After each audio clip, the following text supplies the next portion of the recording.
Told you I was gonna come in with your theme song, bro. What's up, guys? What's up? What's popping? I'm Did losing we my say what's voice. popping? Are we bringing it back? Are we really bringing the 2000s back, bro? You got the You know what? shaved Hold up. eyebrow, Let me go had the get my band-aid. band-aid. And then we can bring out what's getting hot in here. No, no. Okay, No? no, no. Let's do these damn US ARC updates. Alright, go 'Cause ahead, bro. Roll it. Roll it.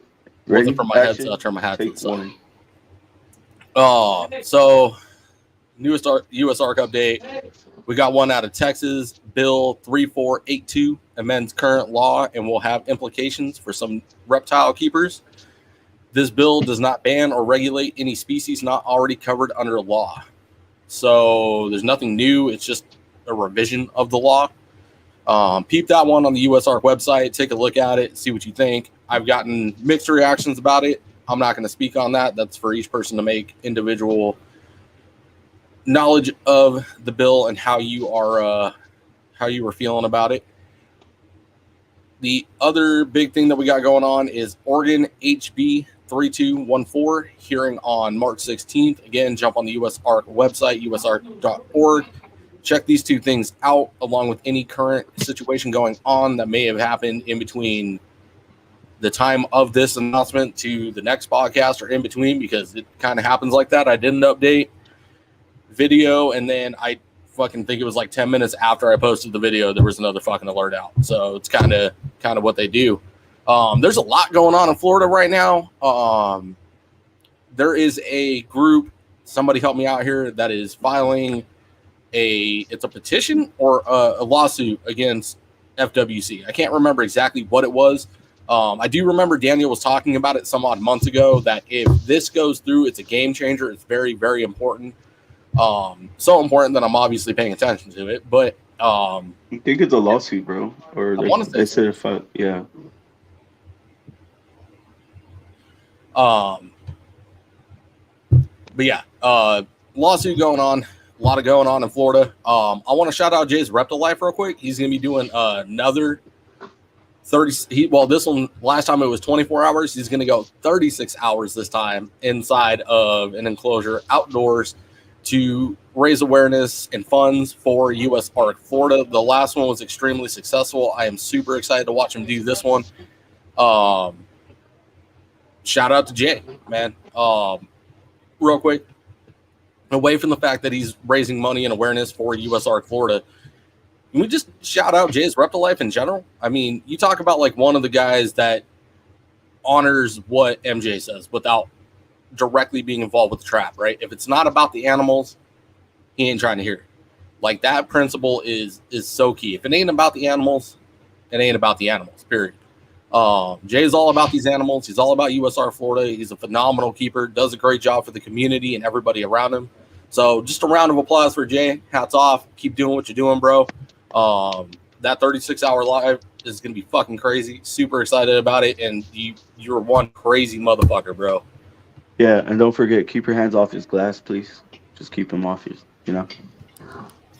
Oh, we going all the way back on that one. Jay knows what I'm talking about. And shout out to the sponsors. We got my tongue twisted. Reptile Crew merch. If you don't got it, go get it. Mm-hmm. TNB Reptiles. Oh, hold up. I got this. I need to wash my shirts. Yeah, I don't know why you haven't. Because, bro, it's like, I don't know. I'm off cycle. Like, I wear them outside of here, so. Okay. And then we got Claudio from KC Reptile Labs with Substrate. We got a code over there. It's a coupon code. You type in SEXIN, Flexin, and then type in Flexin. You get 50% off. On that, are we ready to roll? You got everything? I think so. Hold on. I think I have an echo on my mic. Mike. Levi, can you hear me? Me? No? You're an idiot. Let's roll out. All right, guys, sit back, relax, and enjoy the show.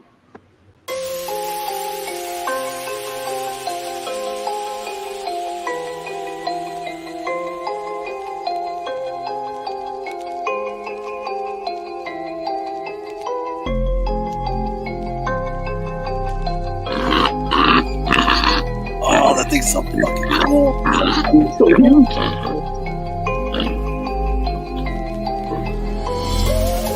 So that's honey. I figured I'd show her to you. So it's not just a picture. That thing's cooler than you are, Chris. Just to let you know. That's fine. I'll take that. So That pig was way cooler than me. He could probably wear a hat cooler than me too.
Be like, what's up, everybody? Welcome to SEXIN and Flexin Live Saturday. We got my co-host Levi from NTL Reptiles, and we got Adler from Serpent Eclipse. What's good, Adler? Welcome in, bro. Thank you, guys. Thank you. Been excited for this one for a minute. I know, it went by really fast. Like, you hit me up, what, 2 months ago, and now it's already here? Yeah, it feels like, I think, was it? Yeah, it was about 2 months ago, bro. Yeah. I turned my backlight off because apparently I look fucking stoned, so. No, we gotta do the uplight like you did, fucking telling scary stories and shit. Hold on. Oh, yeah, let's go. Jesus Christ. Hey, Adler, can you do one thing for me real quick? Can you do this again? What? I saw you had a gun there. No. They're so small compared to what they used to be. No. I mean, at least you beat Levi, so, I mean. Shots fired. Shots fired. Wait, Chris, what did you do today? What'd you do today? I was playing Fortnite.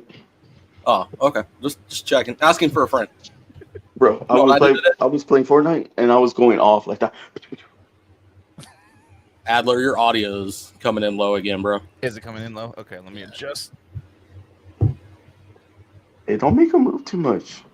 No. Do you want me to stay like a statue? I'll just stay right here. That's it. Just do this. All right, let's get into it, guys. Let's go. Go ahead, Levi.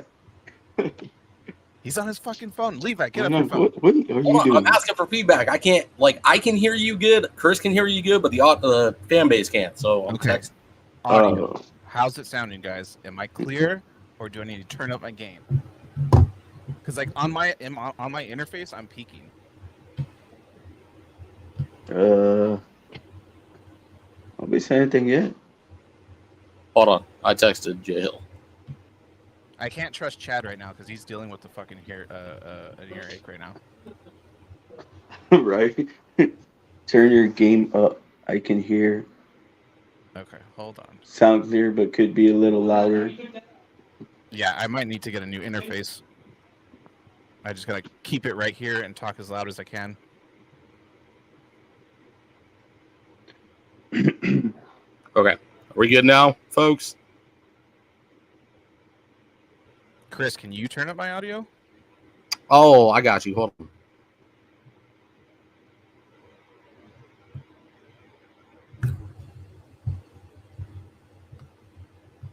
All right, Adler, talk now. Testing. What's up, everybody? Is this better? Can you guys hear me okay? It's already all the way. There you go. Yeah, it's all the way up. I think you're coming in louder. How's the sound, everybody? Damn, this sucks for my first episode on your guys' podcast. No, you're okay. You're okay, bro. Hey, nothing will ever top the fucking catastrophe that the CMB episode was. I was so excited for that episode, and I've never had such technical difficulties in my life. Oh, man. Bill. What's up, John? I love Bill. Yeah, that's a hell of a man right there, bro. Him, Caleb, Dana, everybody over there at CMB, bro. Yep. They're like Hey, can I make a quick announcement here, just real quick, before we get this started? I just want to say I'm a grandpa, guys. My daughter's in the chat with my grandson. Love you, mamas. That's all I want to say. Congratulations, brother. Congratulations, you're old. Floor's yours, bro. Hurry up. Oh, it's mine? Now it's mine? Is he taking off his shirt? Don't take off your shirt, Chris. Chris, don't take it. Don't He took his take headset off off. his He can't fucking hear us. He's going to come back with the shirt off, Watch. covered in baby oil, fresh Or out the he's, sauna. or he's bringing the baby out. Ooh, I don't know. Do they? I don't think they live together. That'd be cool if he brought the baby on, though. Okay, he's still got his shirt. We're safe. We're good. Did you ever hear the story about the baby oil, Adler? Do you No. know the story of that? Chris, No, why don't you Chad, tell the I'm not gonna infamous take story off of my the shirt. Why don't you tell the infamous story of the baby oil? Oh, it was simple. Look, I have to show you. You want me to show you, Adler? No, don't show anybody. Oh, Nobody wants to well. see it. It all started with me taking off my shirt. And then you lathered yourself in baby oil, just like I was in No. a sauna and it looked like baby oil. He was covered in baby oil and called a group of dudes, bro. I called the group chat and, they all answered. They're like, what the fuck you doing without your shirt? Sorry, bro. I was working out in the sauna. I need to lose some weight. You know what I'm saying? Yeah, questions. That's I still have questions.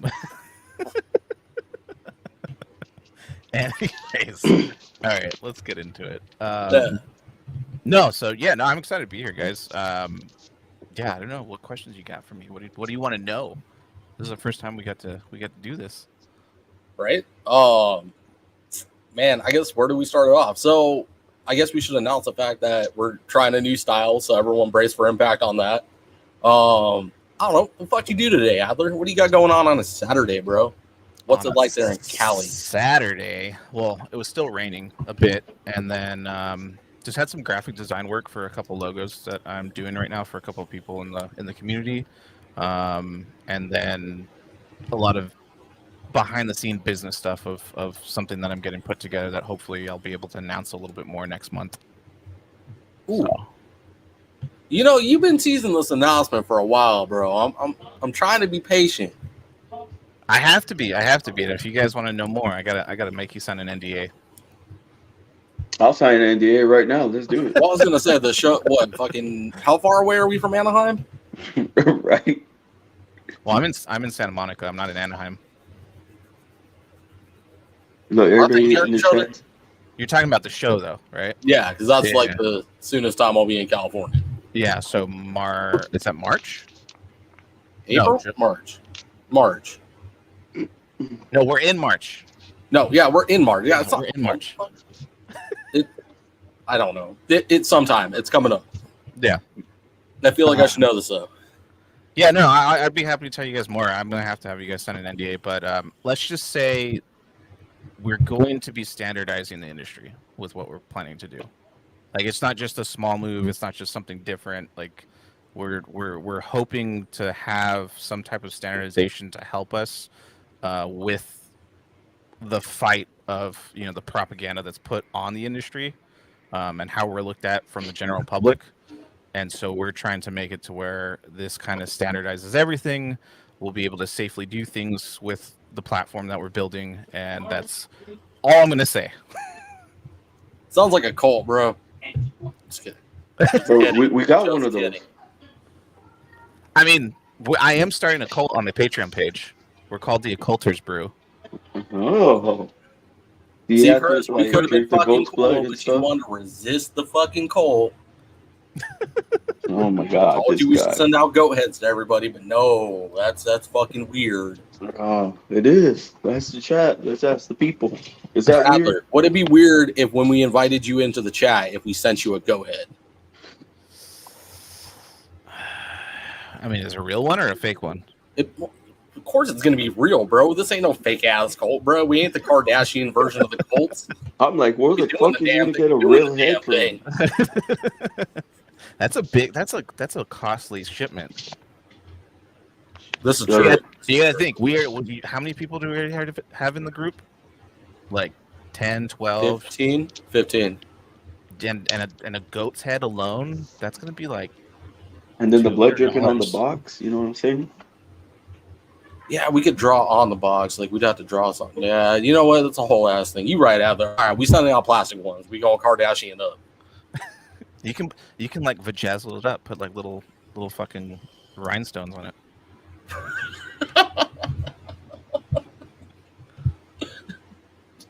Where'd Chris go? I'm right here. I'm sorry. I was being interrupted rudely by my retarded ass brother-in-law. Well, I thought you were going to say retarded. By the way, Yeah. Christina is the one that came up with the cult name, which I love her for it. Wait. Hey, you want a I was one off. turkey? I just got a Damn, Christina on my ass. So, next month, you're hoping to make this announcement. You're going to standardize the industry. Where do you go from there? What's your next step? Like, what is that a stepping? Well, I should ask, is that a stepping stone, or is that like your main thing to do? Well, it's the start of the journey. Next month is going to be the start of the journey, so there's still a lot left after that, but it's going to be my main thing. So, like, I know I've talked to you guys before about it, and I don't want my animals to be what I'm making money with in the industry. You know, coming in 2 years ago, you know, I already noticed a saturated market, specifically with ball pythons, because that's what I got started in. And then now that I've kind of started reaching into now with like the super dwarf retics and the dwarf retics, and eventually we're going to be tapping into the green tree pythons. Like, that's going to be my wife's project that she's going to be doing. We don't want the animals to be something that we have to rely on, because we've already seen the heartaches and headaches as far as the breeder side. And my biggest thing is we see a lot of I feel like and this is generalized, this is not towards anybody, this is just, I see the industry as an industry of trend following. And I feel like there's a lot of holes and a lot of flaws inside the industry that can be answered and can be addressed. And people need to start thinking outside of the box instead of just chasing the money. Because if you're chasing the money, that only could go so far. If you're doing it with passion behind loving the animals and loving the industry that you're in, which is what we're trying to attempt to do, that just leads into a natural like cycle of positive change and movement and momentum forward. So yeah, what we're building, the business we're putting together is something that's gonna, you know, not only help us live, but also redo everything that we're doing in the industry as far as buying, selling, sharing, so on and so forth. Like there's a lot that's it's gonna affect. So Okay. I probably said you too much there, but yeah. Are you saying that? Like, okay, so my family tells me I did it wrong. Like, I should have breeded snakes and branded myself out that way. But I wanted to come in backwards. Like, I wanted to merch, you know, do like several pages. And then I met Levi and we got the podcast going. I just sold my first snake, legit. Yeah. You know? Oh, congrats, man. I mean, I don't. And again, I think especially where like, you know, I don't come from a rich family or anything, so I'm not like. Yeah, me either. So making that money, that's like, okay, hurry up and go do it. But I've had at least my art side of my career long enough that I know if I rush into things, it's only going to lead into failure. And so even with my animals and what we're trying to do, it's always the slow and steady route. And countless times, as long as I chased what I believed in and what like I had in my heart, everything just fell into place. Like this whole process of getting to where we're at today with what we're going to be starting has just been a natural, again, momentum of me just chasing what I loved and cared about, and everything just kind of fell into my lap naturally. I mean, I did my part. I worked hard. I busted my ass. I've been networking in the industry for over the last year and about year, and I've met a lot of amazing people, you know, you guys included. and of course many of our family members in the Mi Familia group. And it just made me want to just make sure that I can settle down here, but make a strong foundation that I can. It's not only about me, it's about the animals, and it's about me raising up everybody in the community alongside me. So. Fuck yeah, what a positive mental to have, bro. I know. I was like, that's why you're there. That's exactly what I tell Levi all the time.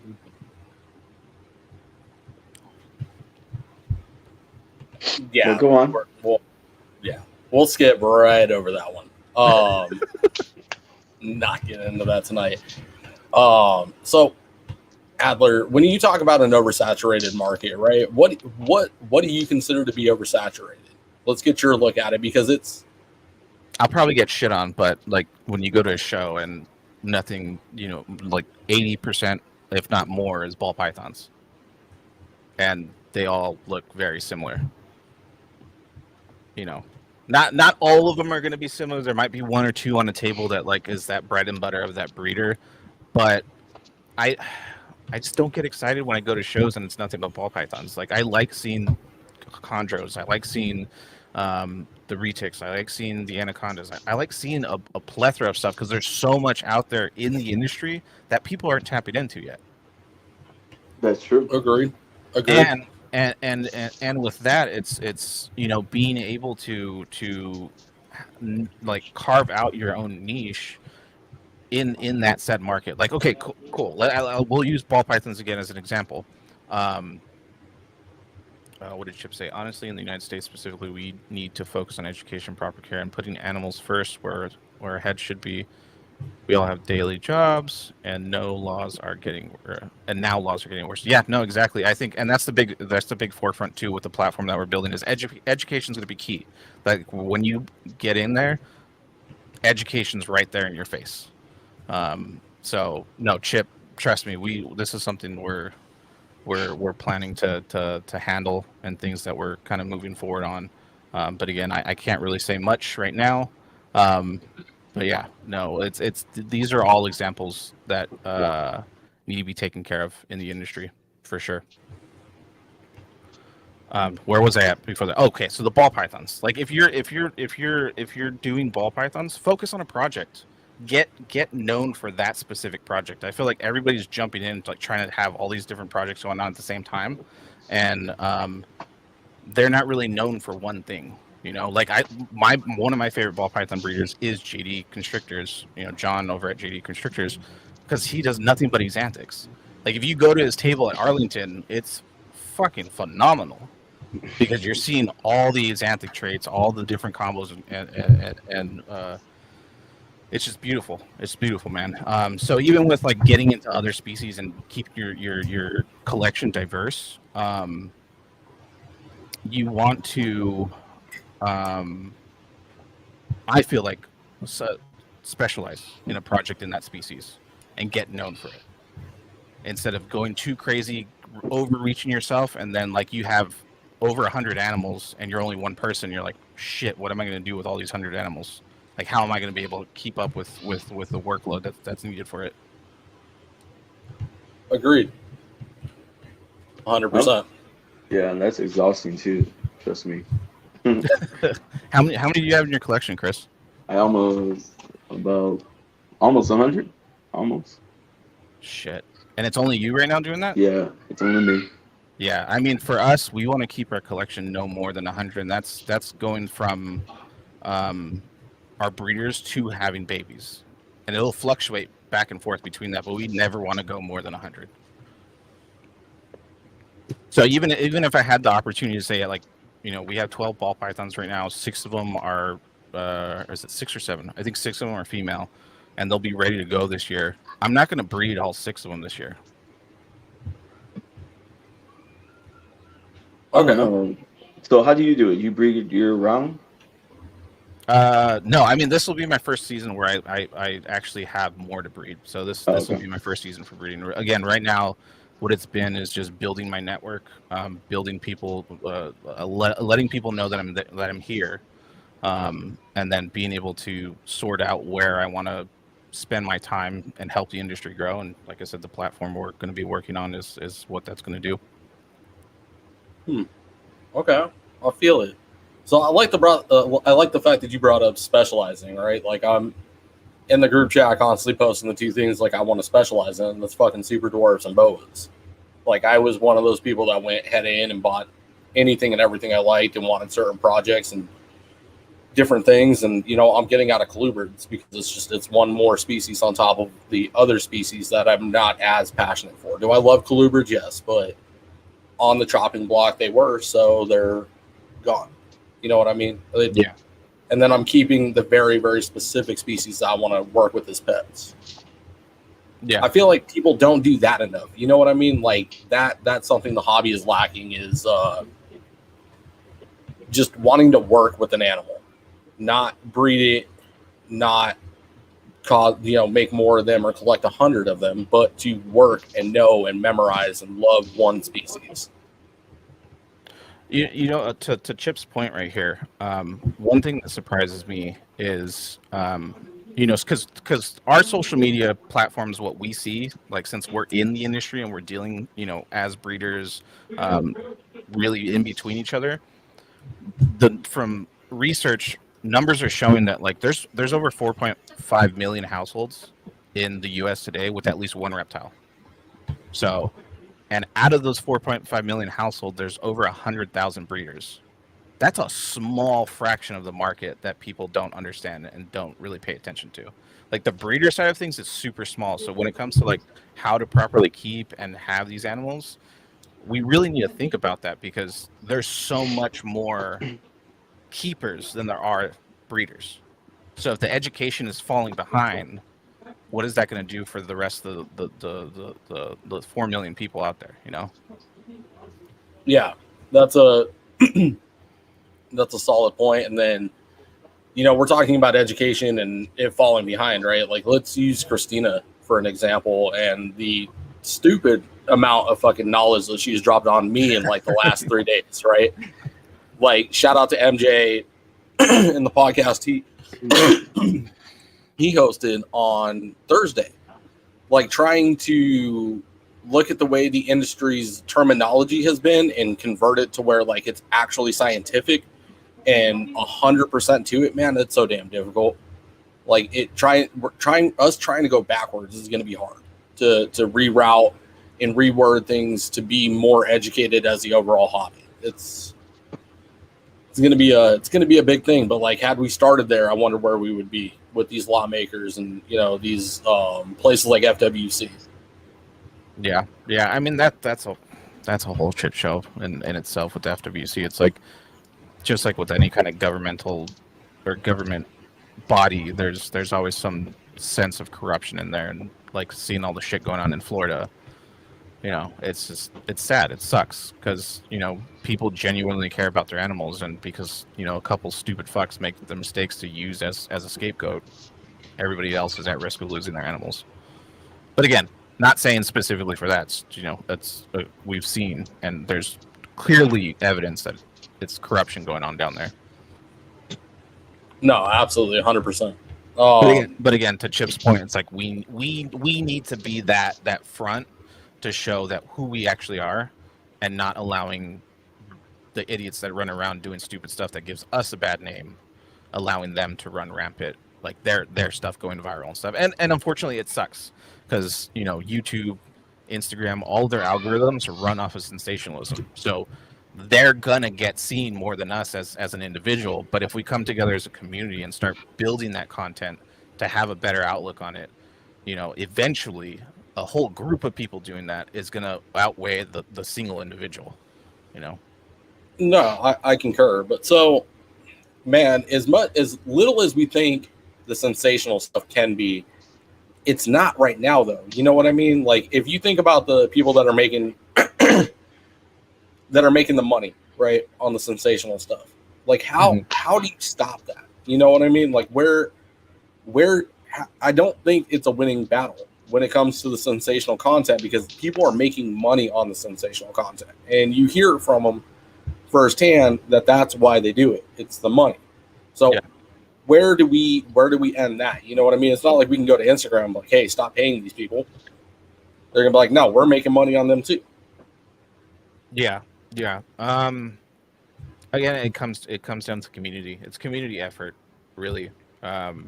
It's not an easy task to do that, but if we can come together as a whole. And again, I know it sounds very fairy tale-esque as me saying that, and easier said than done, but that's the plain and simple answer right now. Yeah, because right now it literally feels like people are just like, yeah. But then when it comes down to it, nah. Well, it's just like every time we talk about USARK, there's the history of USARK that some people, got rubbed the wrong way, and then there's other people that are just like, unless it brings me money, I don't care.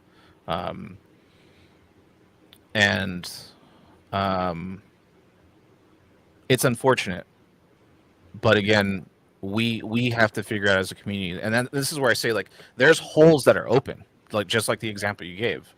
Somebody can easily go out and I don't know, make something or make a new platform, or I don't know. There's answers that can be done, but unless we come together as a community and unify behind that answer, there's nothing that's ever going to change. Right.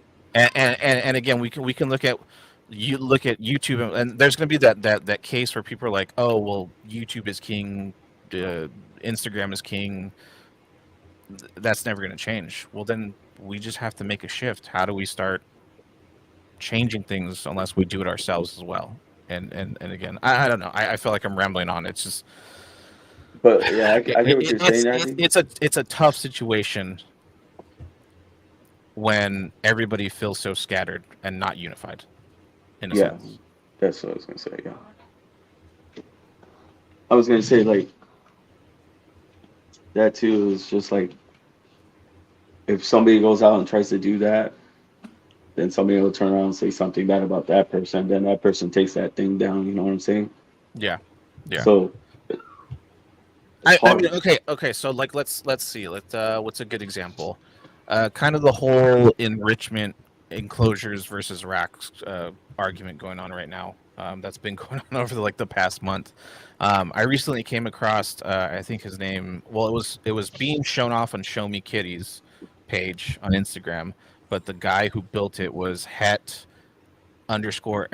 den or _den, and he's working on a new rack system that provides a day-night cycle UVB light in every single tub.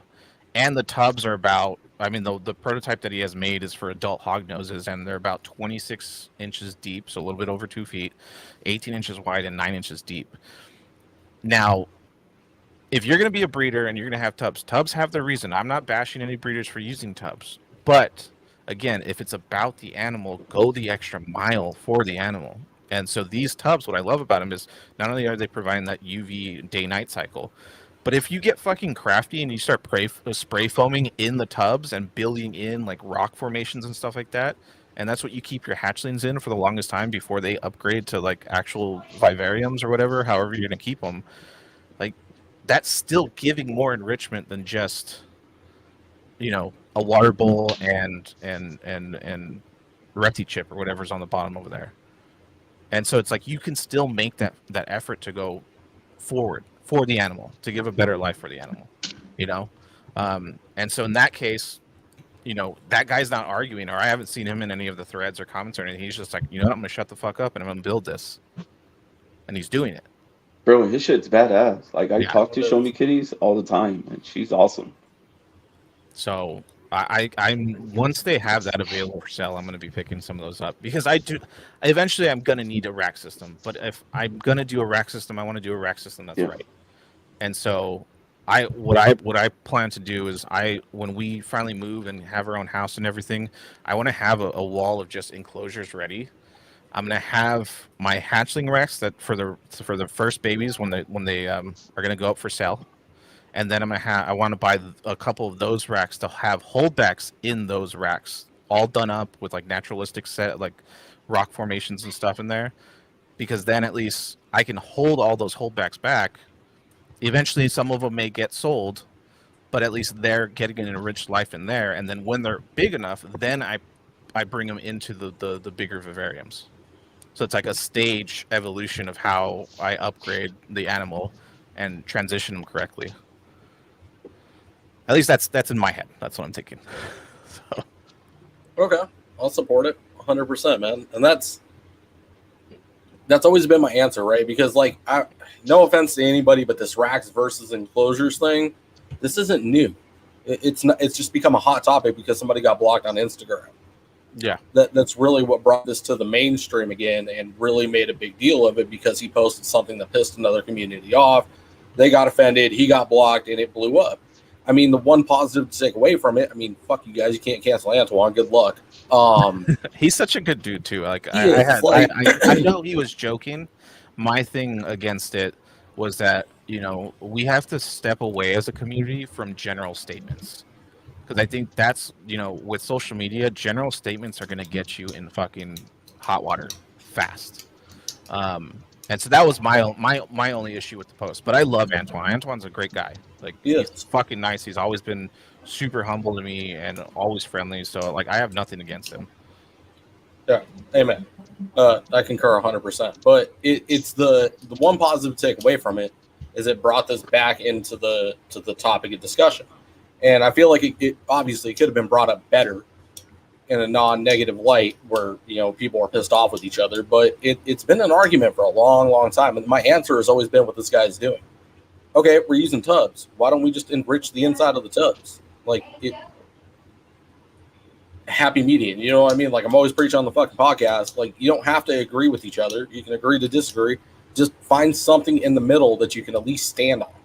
You don't even have to agree on it. You just both stand on it. Yeah. The best deal is when both parties are unhappy. Like, let's be realistic. When you buy a car, neither you or the bank are fucking happy. You may think you are, but you're not. Yeah. Yeah.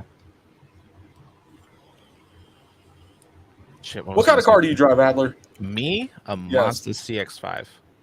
Why did you buy a Mazda? Because it was my wife's car. And we both liked it. And it goes fast. It goes zoom zoom. A CX-5, the SUV, right? It's got a nice little pickup on it. CX-5, I mean, it's not a fucking muscle car. It's not a dragster. But I didn't buy. We got kids. I didn't buy a car. You know. I mean, even though we bought that before we had our kids, but I used to drive around in a little Toyota RAV4, and I could fit in fucking anywhere. I used to park in these random ass spots that people are like, you can't fit in there. I'm like, watch this. I'm gonna show you. Hold my beer, like kind of a situation. And so my wife, she had a truck that took a shit on her when she was driving to school one time, and she was like, shit, I don't know what I'm gonna get as a car. So I started doing research for her, and since she was driving from Orange County to Hollywood, I'm like, you need something better on gas. Like, that truck isn't gonna do it. So I started looking at the CX-5, and you know, we both liked it. And once she sat in it, I looked at her and she's like, oh, this is nice. I'm like, yeah, I knew what you like it. And she turned to me, she's like, shut the fuck up. Like, I was rambling on for 2 weeks to her about it because I really wanted her to get an SUV so that she can carry luggage or whatever she needed to for class, but also have something fuel efficient enough where, you know, she did feel safe in it, and it was good on gas. Okay, so there's a huge conversation going on in the comments right now. We're going to touch on this real quick. That Jay got a reality TV show. Is that true? Supposedly, I saw a post on it earlier. Who would do that and why? Because nobody knows any fucking better, man. Like, this is exactly what my problem with Jay, man, is the same one that MJ preaches about, is the fact that this dude is the closest dude to fucking Hollywood and is the first thing that people see in this industry coming in, and they think the shit that he's doing is okay. You think about it, right? They're genuinely ignorant. They're not chosen ignorance. It's not stupidity. It's ignorance. Ignorance is just the lack of knowing, right? So they don't know anything about retics. They don't know anything about Burmese pythons or fucking monitors. But this is the first thing that they're seeing is this dude doing his thing, and it's got millions of views on it. So for whatever reason, the general population thinks by millions of views, this dude is God, and they don't know any better. So they think that this is acceptable. So the dude continues to get away with murder. And how do you stop somebody that big. You're talking about a I'm juggernaut of momentum at that point. curious if he's going to be on it or if his daughter's the one that's going to be running it. I hope to God it's the daughter. Yeah, because she actually has a Because head on her shoulder. I know she's trying to better that brand, and she seems legit. So we'll just have to see. I mean, I wasn't that happy when I saw the news, but it is what it is. You're talking. So the dude that does absolutely nothing for USR, does not do much to better the hobby, just makes sensational fucking videos, getting a reality show. That's exactly what we fucking need. But again, that's Hollywood. I mean, that's what that's what reality TV is, you know. Yeah. Everything we're fighting for, it's like out the fuck. I can't. That's infuriating. Hold on, Adler's got a question in the comments. The comments are funny because they're like, "There's How'd you get involved with reptiles?" Honestly, I've always wanted them since I was younger. I think my first experience was in second grade with an albino berm.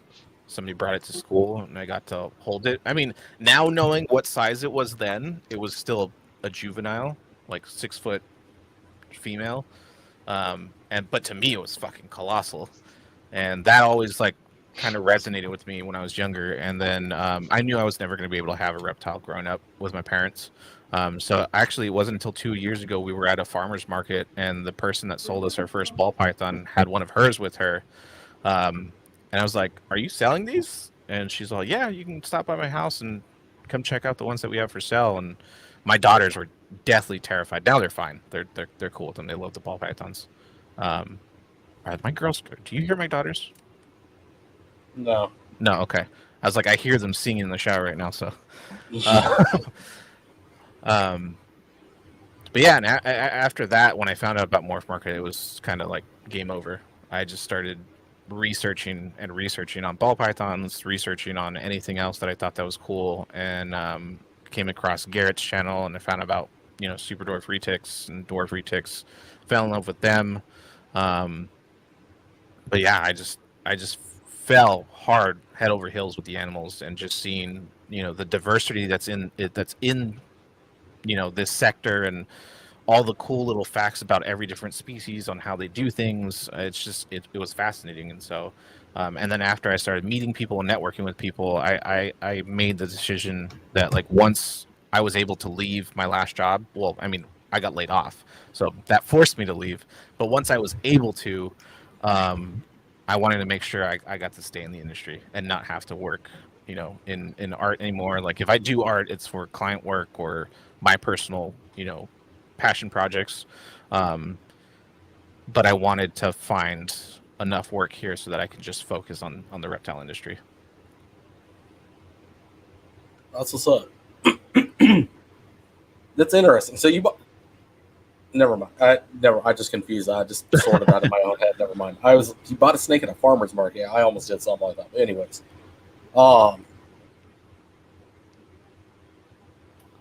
damn it. I had a fucking thing. Chris, ask a question. Sorry, this J thing's got me like heated. Like I'm genuinely like to my fucking core mad. Like all the work that we do as responsible keepers and doing the right thing and all the shit that we're pushing and preaching, and it's like, no offense, Adler, but like once it hits reality TV, like it's like Discovery Channel and fucking National Geographic. Like let's be realistic. Like that's the image that we are going to fall underneath, and it's going to be a shadow that's going to be damn near impossible to come out of. Yeah. No, I see why you're angry, but at the same time, it's like, is it out of your control right now? Like you can't do anything about it, so why waste the energy on it? Do the things that you can do and control that. So like right now, we're doing this podcast, spread good news about the reptile industry. What are we talking about to better the reptile industry? And even then, like we said, we're putting all these if and what's and stuff in our head right now about the reality TV show. We don't know who the fuck's going to be the host of it.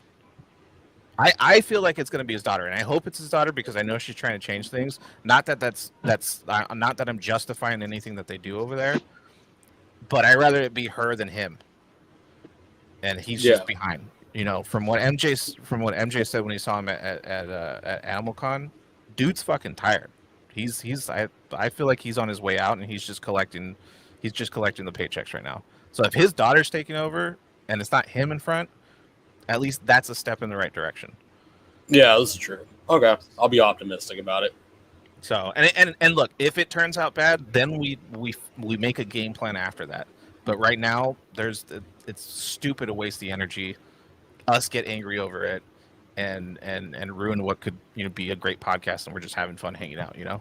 No, for sure. Okay, so back on track, right?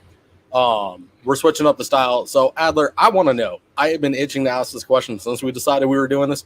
What is your favorite fucking conspiracy theory? Oh, that's a loaded fucking question. I know it is.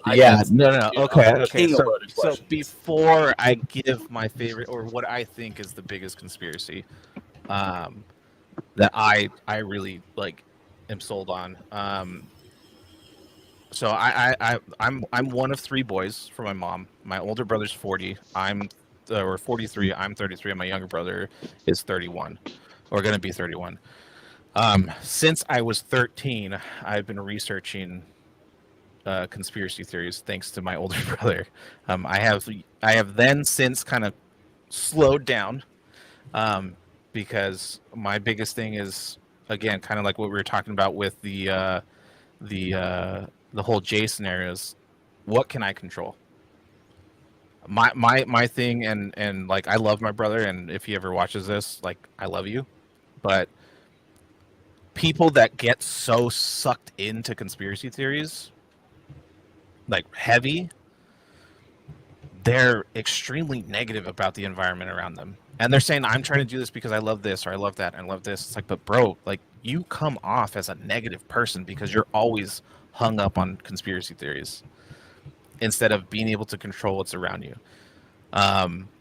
Like my brother, like it's hard to talk to him sometimes because he will just go the fuck off and ruin a whole conversation because he's like adamant about a conspiracy.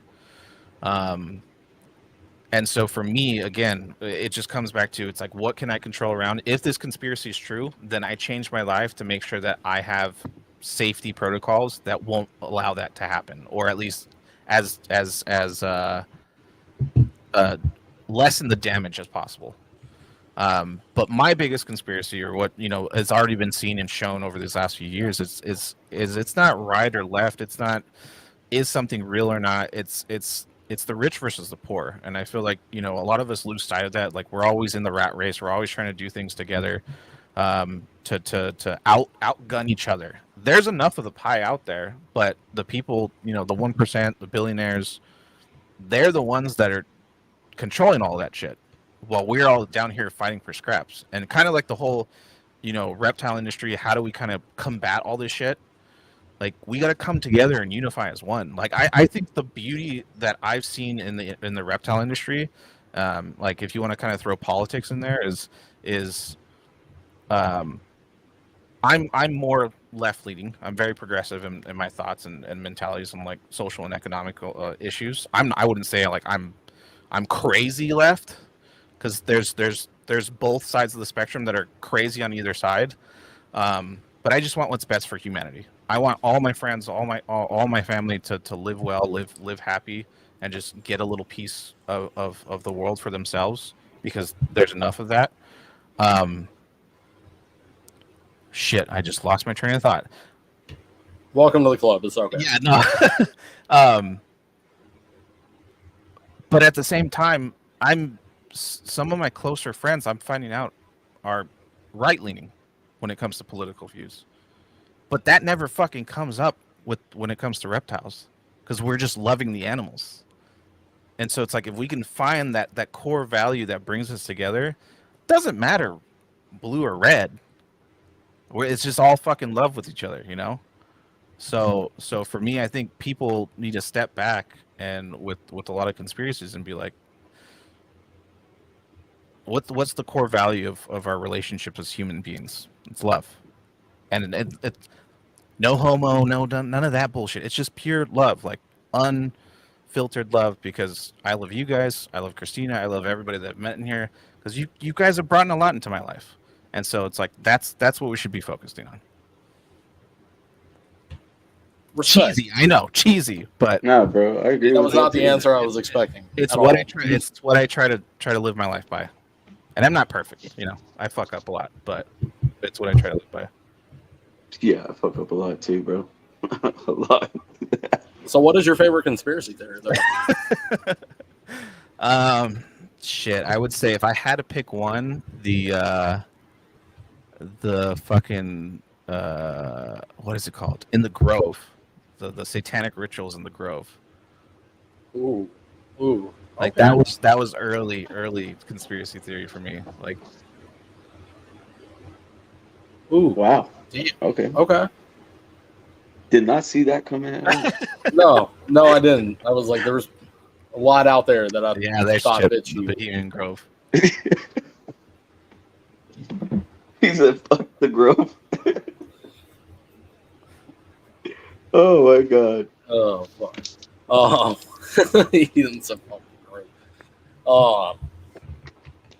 He didn't funny. I like your view on the conspiracy theories though. That was it's a nice little refresher. I mean, I read into some of them, and some of them I'm like, yeah, that's not really a conspiracy. Like that's pretty fucking factual. But Because I mean, there's tons of shit that I've seen that's come true since I got into conspiracy theories. But at the end of the day, it's like most of the shit's out in the open now. Like they're fucking themselves over openly. So it's like there's nothing that we need to make up. no, that's true. That's true. Agreed. Bo's like Grove. I heard probe. Like the whole Ohio situation, like that shit's so fucked. Like all those people are suffering, and you know, Oh, bro. Oh. both sides are gonna be like, no, it's their fault. It's their fault. No, shut the fuck up and do something. Like your citizens are in a fucked up situation. Like, Yeah. you know. I mean, that explosion and the chemicals that were in that explosion aren't anything to fuck with, man. It's a very serious situation out there, and the fact that it wasn't handled right away is just And people infuriating. Family members losing loved animals. Like my wife was just showing me this fox keeper that had a bunch of foxes, and I think out of 20, 30 animals, like 2 are left alive. You No know? shit. And so it's like people pouring their heart out into whatever their collection is, or whatever their you know, that's part of their family. Like it's gone. There's no monetary value right there. Like that's just their heart and soul gone. I don't know. It's just fucked. Oh shit, Eric, that's 37 miles from you, bro. It's fucking scary, bro. Holy shit, bro. Yeah, I'd get the hell out of there. Yo, what up, creative? Damn, yeah, that one's wild, man. And then that right around the same time that was going on, man. Fucking Arizona's been the military's been running some really suspicious drills out here, bro. Like and then where was it? California had fucking Blackhawks flying through LA. Yeah, we have those all the time. It's weird, man. Like what is the necessity in that? Like somebody tell me that. You know what I mean? Yeah. Like if you got military in your family, you know better. And the exercises that they're running. Fuck. Yeah, I've heard some shit from my cousin. So, but he's still in, so I'm not gonna say anything. Oh, okay. Ooh. Yeah, my uncle won't tell me shit either. He's like old, about to die. I'm like, come on, tell me before you die. Good luck, bro. He won't tell me shit. But, I just want to know, man. It's like I tell Levi all the time, I just want to know. I don't know what it is in me that wants to know. It's curiosity. That's the unknown. So, Adler, what video games do you play, bro? Oh shit, that's mostly now RPGs.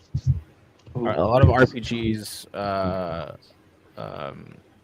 don't play multiplayer as much because right now we're in a studio apartment, and when the kids go to bed, I can't really talk on the mic. So unless like you want to play with me, I won't be talking to you. I'll just be texting if I can. Like if I'm playing on the PC, I'll do the keyboard chat. If I'm playing on console, then I'm just quiet. really good at first-person shooters, or at least I used to be. I could have gone pro for Halo and Gears of War back in the day. I can see that. I can see that. Yeah. How can you guys see that? You guys never played with me, bro. But I could see it. Like you're probably one of them like Fortnite punks that I hate right now. Fortnite, I suck. That one, I'm just like, I'm like the Fortnite tryhards. Dude, me and Levi get mad all the time. We're like, oh, like Fucking they be building this shit. Yeah, man. Sweats. Battle Royales, I'm dog shit in. But if you give me like a Halo game, Call of Duty, Halo, Call of Duty, yeah, I'll tear shit up. How do you like do it with your family and the animals in like the studio apartment, like all of that? I live in a studio apartment before and it's small. Yeah, I was curious about that too. So we have our entire studio sectioned off. So like right here, this corner you're seeing is my office area. Like 4 feet to my right is our living room where our couch bed is. That's where me and my wife sleep on. And then behind my desk is my daughter's area. So their bunk bed with their like toys and stuff. Excuse me. And then to the right of that, there used to be a Murphy bed that we put in our garage because my grandmother owns the property that we're in. So that was an old Murphy bed that just nobody used anymore. And my grandfather brought it from their vacation home in Ensenada. And so we took that shit out and I was like, I'm putting geckos there. So that's where the geckos are at. And then like behind us, you have like all the snake and that enclosure right there is the one of our Lacerda enclosures. And then right here is Lucoa or dwarf retic. And then above her is another retic. And then you have some tubs on the right side and then a few other of the cages. So we just literally played Tetris in here to give us 4 separate rooms in this small space. And so we utilize it to the max. Because we also have 3 cats, a dog, and a 30-gallon fish tank. So. Damn. Yeah. California's better than Arizona. Sorry, I had to. Hey, I never said that. I never said that. But yes, I am not going back to the fucking armpit of Arizona. Like that shit was not miserable. A fucking armpit. All right, man. we're taking our ass to Pennsylvania. That's even worse, man. That's nice, though. I've been out there. Okay, look. Arizona, fucking barren wastelands unless you go north. That's like, not true at all either. I mean, you got the mountains and shit, but it's all fucking hot desert. Like Pennsylvania, I literally drove up there this summer for Retic Fest. I drove from the airport to Reach Out Reptiles. That was the most gorgeous drive I've ever been on. Mm-hmm. Just the trees, the forests. Like, not like I landed back in LA coming back from that trip, and I was depressed because there was concrete and fucking buildings. Like, that's where me and my wife want to live. Is like we want a forest, we want trees, we want nature. Because like there's countless times where like I've gone up to Big Bear with friends of mine, and that's when I feel most at peace, my most relaxed. I don't like having to worry like is that a gunshot? Is that somebody trying to break in? Is because we got fucking crazy ass homeless people walking around our neighborhood now. Because ever since they dropped the metro in, like there's the Santa Monica homeless guys. Nice people, don't fuck with you. They mind their own business. They do their thing. But when you got Skid Row people coming in from the metro and then coming off because we have the train stop right next to our house, we start getting these crazy ass motherfuckers. Sitting in the parks and stuff right across the street from our house, and it's like we never know what's happening or going on. So I just that's disturbing. What? Not Boza, but the homeless people, man. You've been here, I get it. Yeah.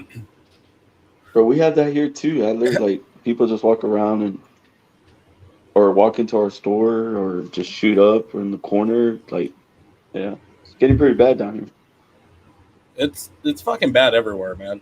Talk about the fucking government letting its people down. But anyways, no, Boza, we're not wearing matching fucking PJs. You're not moving to Arizona. Hey, he's moving next to you too. He's your neighbor. The fuck he is, bro. He ain't leaving Florida. Boza, when you get him to wear matching PJs with you, you got to make like a posted card. Like that's gonna be your Christmas picture that you send out to everybody. Yeah, Bro, I'll make you. I'll make you a deal, Boza. You actually move out here, we'll wear matching PJs and make that the fucking Christmas card for everybody in the hobby. That'd be dope. That's how much I know this isn't happening. You heard it here. You're gonna hold them to it. Somebody screen record that shit. Keep it in your phone. They are. They probably already did, or they're just gonna go back and cut the clip. I mean, you could do that too. That's a lot quicker. So, the wildlife is the only reason that you're going to Pennsylvania. Well, that and the fucking shit. What we're looking at, and we're hoping to get out there, 3 to 4 bedrooms with a basement, so that I can put my facility in there on like 2.5 acres for $250,000. $250,000 here gets you a fucking condo, like if that, like a 1-bedroom condo. Damn. That doesn't even get you jack shit here. Like to get what we're gonna get over there, that's well over $1 million in California. That's crazy. That's fucking insanity. So it's just like I mean, I was raised here. My wife was raised here. We have family here, but we gotta do what's best for us and our kids. You know, we homeschool our kids, and you know, we want to make sure they have space to roam. You know, my wife Jamie wants to plant a garden to be able to grow our own veggies and stuff, and we don't have that space here. So there's a lot of things that we want to do that having that extra space and land will allow us to do it. Like we want to build a couple other, you know, properties on our land. You know, either another facility for me. She's certified to teach yoga, so like a little yoga studio for her. Maybe a couple extra small houses to have friends and family like fly in and stay, but at least they feel separate and they have their own little space. Like there's a lot that we want to do. So it'll afford us the ability to do all that. Bro, I'm not gonna lie. When I went out to Pittsburgh, Pennsylvania, that shit was gorgeous. Like through the tunnels, and then waking up, you feel like, I don't know how to say it, dude. You feel more energetic, and then you come back, like you said, and I was depressed, bro. I was like, damn, I want to move out there. It was nice. I mean, I get it. I mean, Garrett Hartle's wife, Ashley, she's from here, and she's like, I don't regret moving. She's like, I love LA. She's like, that's where I grew up, but this is home. I feel it. I don't know, man. I'm happy with Arizona. I mean, I'm not saying anything bad about Arizona. It's just my experience there. We didn't like it. If you love it, do you, boo? I mean, it's what, March, and I fucking found a rattlesnake moving around today. Like that's all that matters to me.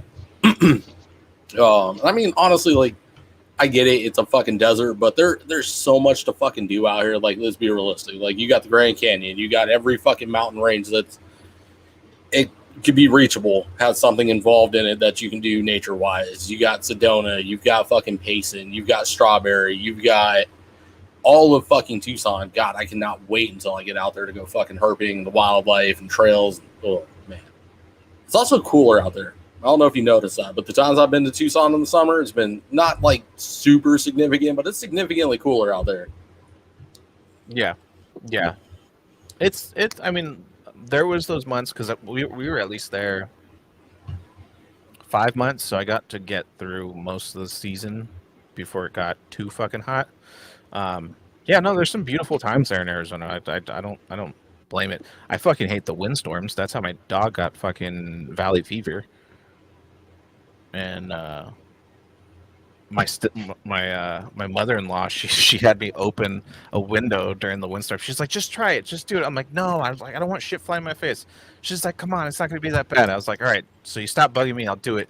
Fucking just right in the face. I'm like, nah, yeah, bullshit. Well, it was outside of the windstorms. There's no natural disasters here, so that's the other fucking thing. That's like, I'll take that. Yeah, that's true. But people talking about hurricanes and fucking freeze overs and fucking flooding and all this wild shit. It's like, yeah, I can't relate. Sorry. Yeah, we get flooding down here, but not here in San Antonio. It's in Dallas. Well, San Antonio is nice because you guys are like right smack dab in the fucking middle of the state. Yeah, you guys don't. Do you guys face fucking tornadoes down there or no? No. It's like hurricanes on the south. And then tornadoes up north. Yeah. Like right in the middle. You're for all people. Zach. Yeah, we definitely got none of that. Or hurricanes, except in Corpus, but that's down south.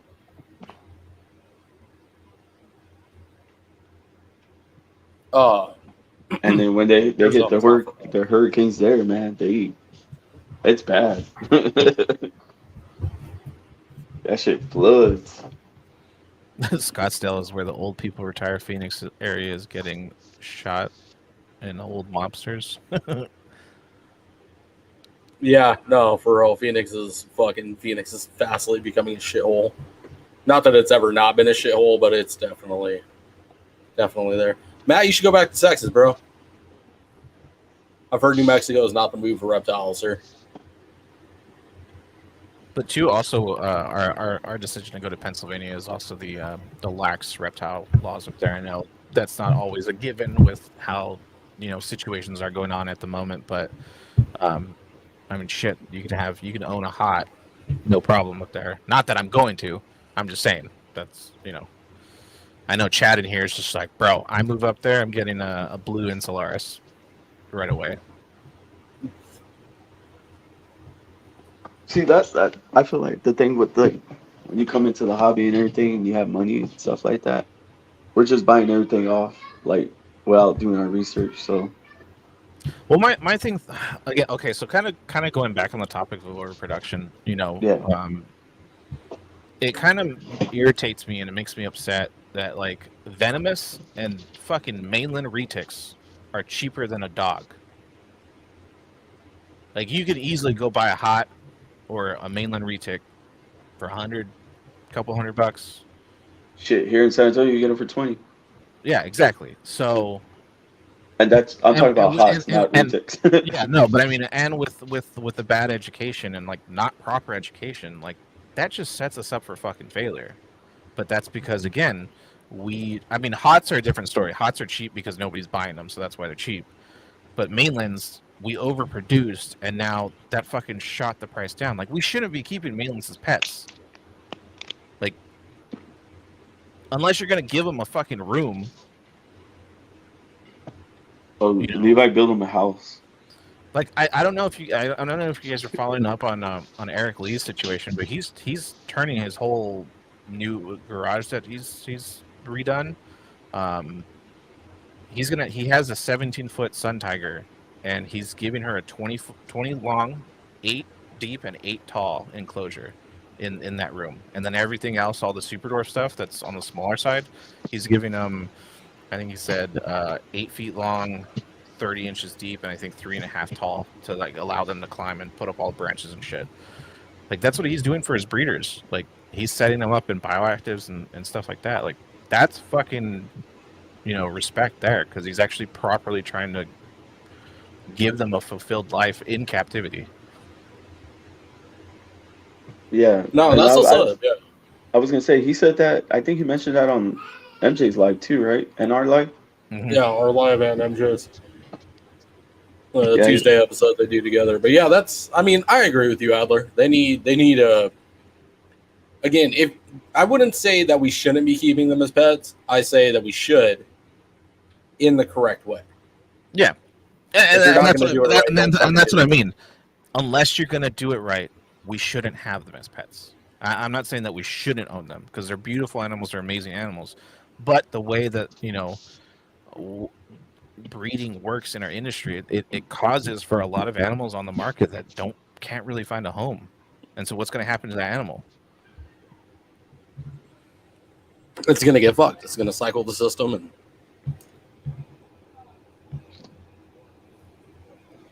and. Was y'all hear my niece? Is that coming from you? Yeah. Do you hear my kids? Yeah. Do you hear my niece screaming? Yeah. Sorry. Are they banging on something?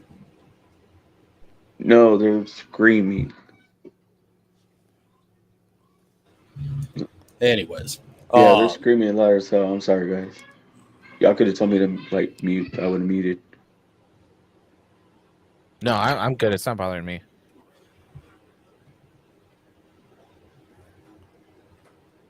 I believe the cost should reflect the purposeful keeping of an animal. I agree. So yeah, here at the San Antonio, the reptile shows, they actually have the hots $50 or $150. Like that's cheap as hell. And they got those white lifted pythons down here for like 350, 300. Those got to be imports though. Yeah, probably. But I mean, they're still nice. Captive bred, you're running what, like 500, 600? No, captive bred, you're going like 2,000 I think now. Yeah. Yeah. I was about to say, even for a fucking import, bro, for a white lip python, you bet your sweet ass I'm coming down to Texas. Like, I'll deal with the wild cop for that. I'll start an F1 line. Dude, I'm not even lying. That's legit. Like, when I go to that show again, I'll take a picture and I'll show you. Legit. It'll probably be like 350. I know for a fact bigger social media mainland breeders sell to anyone but say they screen. Yeah, that shit sucks, you know, because it's all for optics. But literally, like, for me, my wife is the one that keeps me in check. So if I ever slip up and I'm like, we just need to sell this, she's like, no, we need to make sure we have a fucking good home that it's going to. So anything we breed, we're going to make sure, show me what enclosure you got. Do you have the enclosure ready? Yes? Okay, we'll sell it to you. If not, then no. Like, I'll lose a sale. And again, that's because I'm doing stuff outside of breeding that I don't need to rely on that. And even then, as a breeder, you can get into breeding insects. You can get into enclosure building. You can do just like what fucking Steven and Ashley at Focus Cubes are doing. Like, she has the gecko side of the business and does that, but they also have the enclosures. So now they have two sources of revenue coming in, to their wallet. Exactly. Oh, were you reading that, Chris? Yeah, I was.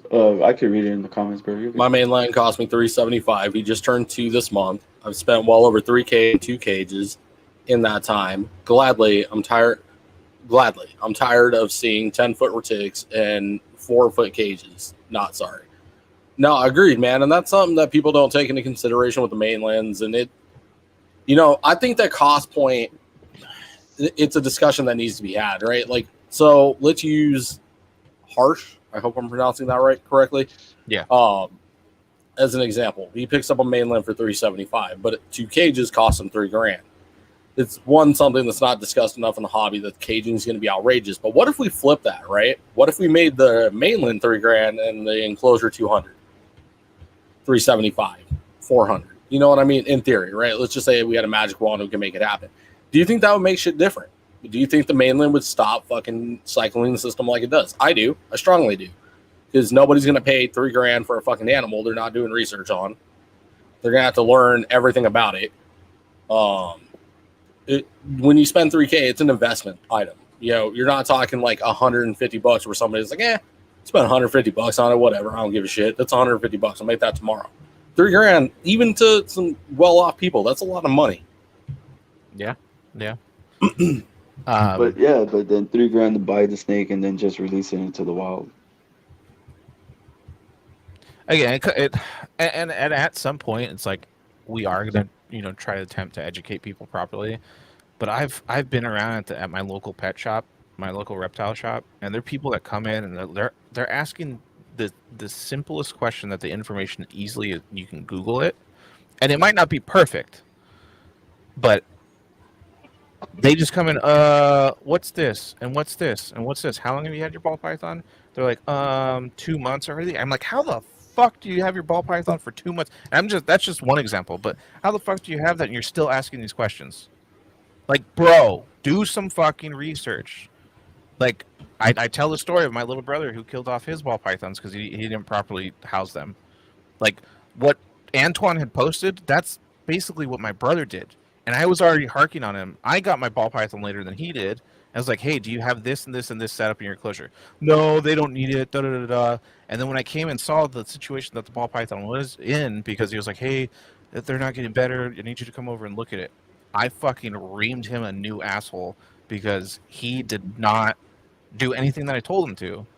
And he fucking killed both of his ball pythons. And so when he got a new one, because he really wanted a new one, I was like, all right, I'm quarantining it for you. Luckily I did because it had RI, so I had to treat it and everything. But I go, you're not getting your snake until I know you have the enclosure fully fucking set up. Thanks, babe. My wife got me boba tea. That's awesome. But yeah, I mean, It's people need to fucking take the effort to educate themselves and stop thinking that we're so much better than our animals. Like they're a living being too. Outside of that fucking topic, kind of want to bring up hybrids because I know you. Oh god damn it, you would, bro. You would. All right, let's go. Yes. I love them. I love hybrids. Okay. So we have two on the polar spectrum here. You hate them, Levi. Chris, you like them. Why? Go ahead, Princess. You go first. Oh, I just like them because they make cool combinations when they come together. That's why I like the colors they make sometimes too. Okay, that's the exact mental on why I hate hybrids. They make cool animals. So what is it called? Okay, Chris, hold on. You're hating it because you know it's cool, but you're jealous because hold on. Because he didn't make it. Hold on. It's that mental that's dangerous, though, right? Chris, what's some pros and cons to a hybrid? Tell me. They don't last long. That's not true at all. Go ahead. Keep going. Yeah, they do. They don't. Well, they last plenty of for time. The bloods. Bro. The bloods don't. Bloods are fine. Blood balls fucking. Because I had a blood ball and it wasn't fine. Didn't last long. Keep going. Pros and cons, bro. Other than that, I don't know. I just think they're cool. So I think it's going to become much like the Maitland situation, right? This is why I don't like it. Because they're going to be available. They're not going to be worth much. They're going to be overproduced, and it ruins bloodlines. It's all about bloodlines. Tarnishing bloodlines. But no, see what happens is, okay, so you go, right, let's use the corn snake and the king snake, right? That hybrid. Do you know how dangerous that is to somebody that works with locale king snakes and locale fucking corn snakes that has been working his entire life to keep that bloodline pure? And then trust. So why not tell him it's a hybrid that he can't breed? That's a problem. Okay, why don't I tell you why doesn't the breeder that sells Maitlands tell you it's going to get 20 something fucking foot if it's male? We run into shitty breeders. Exactly. Yeah. It's one of those things. Like I wish it would stay. I don't. I'll give an honest answer because Adler's on the podcast. I don't fully hate hybrids, and they are cool. I'll give you that. Chondros are fucking cool. Like I get it. I wish it stayed on the table and it would not become fucking mainstream because that is the exact devil that we're up against. Once it goes mainstream and everybody thinks it's okay, it's not that big of a deal. It becomes a problem. Yeah. I think the answer with that too is like, and we're playing right and some type of system to verify breeders' legitimacy. If something like that's in play, not all breeders are going to want to do it, but hey, it'll tell them to. You'll start to trust the ones you can trust because they're abiding by that system. But again, I know a lot of old heads are going to be like, no, fuck that. That's not going to happen. It's because they don't want to change. That's fine. J Hill for the win. Sorry. Hybrids, look what has happened to dogs, cats, etc. All detriment has been caused. We don't know the outcomes of push hybrids. Yeah, no, I totally see that too. Like I said, in our conversation in the group chat, I'm never going to do hybrids to sell. I will only do hybrids for my personal projects because I want to see what they create. I got into breeding to see what I could create ethically. Like I'm not going to cross two species that we would never see together. But if they're in the same, genus, then yeah, I'd be curious. But and am I using that right, Christina? Genus. But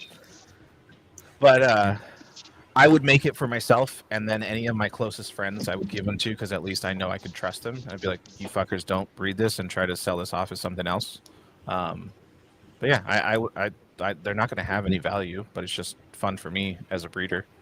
And devil's advocate, if laws got stricter here going forward, and we needed some type of fresh blood, if the genuses work together, that's one way of doing it. Yeah, but that's a last ditch effort. That's a last ditch effort. I'm just playing devil's advocate and saying that could be a possibility, a very dystopian possibility. But Thank you, Christina.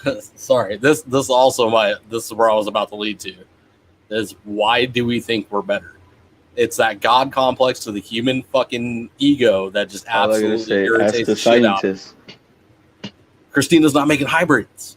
No, I didn't say If that Christina made a hybrid, scientist. I would probably have a fucking aneurysm.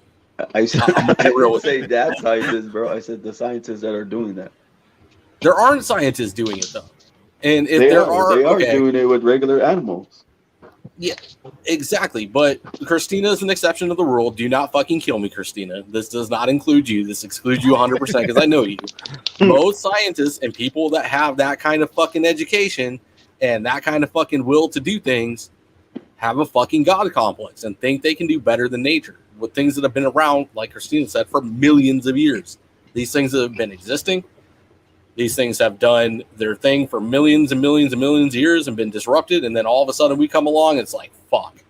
Let me take this thing and put this thing with this other thing that's from the other side of the fucking world to see what happens because I can. It just doesn't, I don't know. I've seen one too many movies that says fucking, there's a lot of ill effects. In that scenario, you're talking about, like, say somebody breeded a retic with a king cobra, which I don't think that ever fucking worked. But like, that's what you're saying, like that kind of a scenario. I don't know, but that'd be pretty gnarly. But I would I show would that. not want to see that. I would not want to see that. I'd be scared shitless. Be like, who the hell did this? And you should die for doing this. And then you get into, like, let's talk about the dangers of it, right? Like, let's say we start producing hybrid venomous and we make something that has a venom that we've never seen before, right? Shit, and I would never do that. It unleashes hell, right? Like, this thing fucking starts killing people every time you get big. One escapes into the fucking wild, bro. It's game over from there. Like, there's so many dangerous things that could happen. That's the other thing, right? You make hybrids, and we'll go back in time to, a very popular incident in the hobby. Somebody in Florida is doing this. There's a hurricane at your facility, and all of a sudden your animals are all over the fucking state. What do you do with those hybrids? Track them down? You lose track of, I don't know, how many of them. They start populating in the wild, and they cause chaos in the ecosystem. There are a lot of pros and cons to things, and I think the cons are higher than the pros. Yeah. When it comes to hybrids, like when we really, really break it down, and that's one of the things I think about too. Shit, getting out in the wild. We could create, again, playing that God complex. We could do some fucked up shit. I mean, there's a chance that it would go the other way and be positive, but I doubt it. Yeah. Again, my biggest belief is if you're doing it ethically and morally just, then I'm not. But I definitely see a scenario where shitty breeders get a hold of doing that, and it goes south really, really quick. So Christina, I want to do a photo shoot of you dressed up as Mother Nature. That would be fucking great. I want to have like a giant like Earth chair, and you're just sitting there, just like genetics nerd as Mother Nature, Gaia. Yeah, that'd be great, dude. That would be great. I would want to see that too. God, get what you love, keep what you love, learn as much as you can prior. Learn from your animals and always expect the most. Be prepared to go above and beyond. Yep. Amen. So real quick, end the conversation on a positive note, right? So like people that make bat eaters, I'm good with that because it happens in nature. New logo idea. Oh, maker Gaia. For the Mother Nature, for her logo. That'd be cool. Love to see that. Chad, I know you'll dress up for whatever you want. For whatever you want. I'll put him in what is the little Debbie dress with the pigtails. We'll do a photo shoot like that, Chad. Oh. Anyways, positive note, you were saying. Yeah, no, like bat eaters, right? If you're going to produce bat eaters, that's fine. It happens in nature. It's a natural occurring hybrid. Like that, like if you really wanted to get into hybrids, there are tons that happen in nature. Stick to those. You know what I mean? Chip with inbreeding is a real problem that nobody thinks is. No, it's true. So, what is your take on that? Yeah, what is your take on inbreeding? Me? I feel like if you're gonna do it, don't let it go too far. Like, if you're gonna line breed, which is inbreeding, get to the point where you get enough of the look that you're looking for and add new blood in. I never want to do anything that's past maybe second generation of inbreeding, and that's the most I'll probably ever do. If I don't hit what I want, then oh well. But I don't want to inbreed the bloodline way too much to the point that it does start causing issues down the line, even after I bring in new blood. Because there's still like, you bring in new blood, like that's great, but there's still going to be that inkling of a chance of that whatever that inbreeding had in it carries over. Okay, I feel it. So, what do you think about imports? Right, wild caught animals. Do you work with wild caught? Not yet. Will you work with? Once I have my own space that I can properly quarantine, I'd be open to doing wild caughts. But right now that we don't really have a proper space to quarantine for wild, that's not in my plans right now. And would you ever get into importing animals? Yeah, there's plenty that I want. I mean, there's a lot that Dan Maliri works with that I want from him. So, yeah, no, wild. I have no problem with wild caughts. And again, it comes down to ethical behaviors and practices. I'm good with it. You know, Respect. Beggars can't be choosers. I'm not going to tell somebody they can't do something as long as they're doing it in a safe and healthy manner. Okay. I like the way you think. You're like all the way around positive. I like that. It's what this world needs, man. We're too divided. And Because no matter what, I'm sorry. Go ahead, Ali. No, I was just saying we're too divided, and we're wasting so much energy hating each other. It's pointless. Yeah, because I was like, no matter what we throw at you, you always throw a positive spin on it. It's like, bam, this is positivity out of this, positivity out of that. You know, and I get it. My biggest thing is growing up, I had a lot of anger issues, and going through that, I went through like fucking 17 years of like anger therapy or anger management or whatever, and therapy. And after I left and I wasn't doing that anymore, and that was around my 20s, and I was still an angry person. That's when I picked up like boxing and MMA and stuff. And after I got out of that, I realized like fighting and arguing over shit is stupid. Like there's stuff that morally and like family and things like that, there's valid arguments, but I feel like a lot of the shit that we argue about today as a society is wasted energy when there's bigger topics that we can handle and tackle than wasting it on like, stupid culture war bullshit. When there's so many other problems as a first world country that we can solve. People ain't ready for that conversation yet, though, bro. Yeah, and like for me, like again, we talked in the group chat. We're a fucking speck in this infinitesimal universe. We're all gonna die alone. So why the fuck are we gonna die fighting each other and arguing with each other instead of again loving each other, bringing each other up? Whenever I do something, it might not be perfect. I might come off as an asshole. I might come off as blunt because I get in trouble with my wife all the time because I can come off as an asshole to her, but I always mean well. I'm just very short, to the point. That's how I grew up. But at the same time, if I hurt somebody, I want to understand what I did to hurt them and fix myself so that I don't do it again.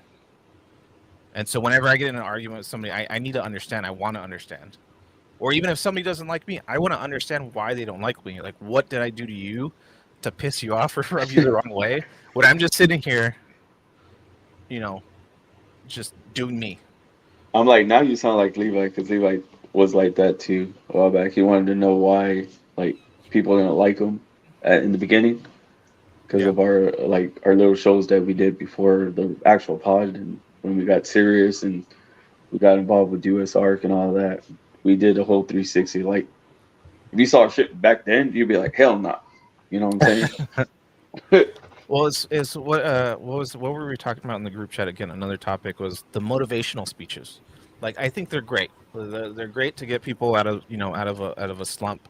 But I also think there's a catch-22 with that. Is you get people that are narcissistic and very into themselves and just selfish. And when people kind of constructively criticize them as being like, hey, I'm looking out for you because I like you, and I just want you to know that this is what's coming off. But then they'll bite their head off because they're like, oh, well, fuck that. Like, you're just a hater, da da da da da. Like, this is what I believe in. I'm like, but you're not representing that. Like, you're taking that like truth in an answer, and this is kind of goes with conspiracy theories too. So like, we're wrapping our whole conversation in one. Is you're taking one little truth and you're using it to spin your story, to spin your egotistical story on that truth. And so for those motivational speakers, that have like the Instagram followings and stuff like that, a lot of it's just bullshit because they're just trying to make their paper, Okay. I was like, and not just their paper, but anybody listening to them and using it to justify their actions of selfish desires. No, I completely 100% agree with you. So I tested some real quick, Adler, right? Want to talk about that conspiracy theory? I asked my iPhone not to track on Instagram, right? The other night, I decided when it crashed, it was acting all fucking stupid. I removed it and brought it back in. So it goes back to the shit, right? So it asked me, do you want to allow Instagram to track? And I said, yes. It's curious to see what changes. So previously, it was all snake shit. My algorithm was literally nothing but snake shit. Like, it just 100%. Now that it's tracking, because I lean more towards the right, I'm getting extreme right-wing shit. And I mean, like some shit I don't agree with.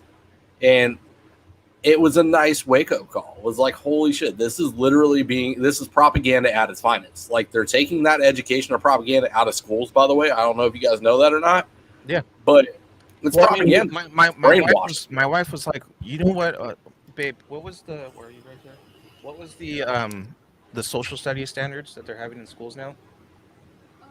Like, being a good citizen for kindergarten. Respecting authority, being a good citizen, knowing you're in the United States. So it's their schools just brainwashing shit from the beginning. I mean, and that's why we decided not to. And I don't know, but yeah, I mean, so for me, like I said, I do lean left, but so one of my favorite, where I get my news from, I watch Breaking Points on YouTube. And they have actual objective pundits who are talking, one from a conservative angle and one from a progressive angle.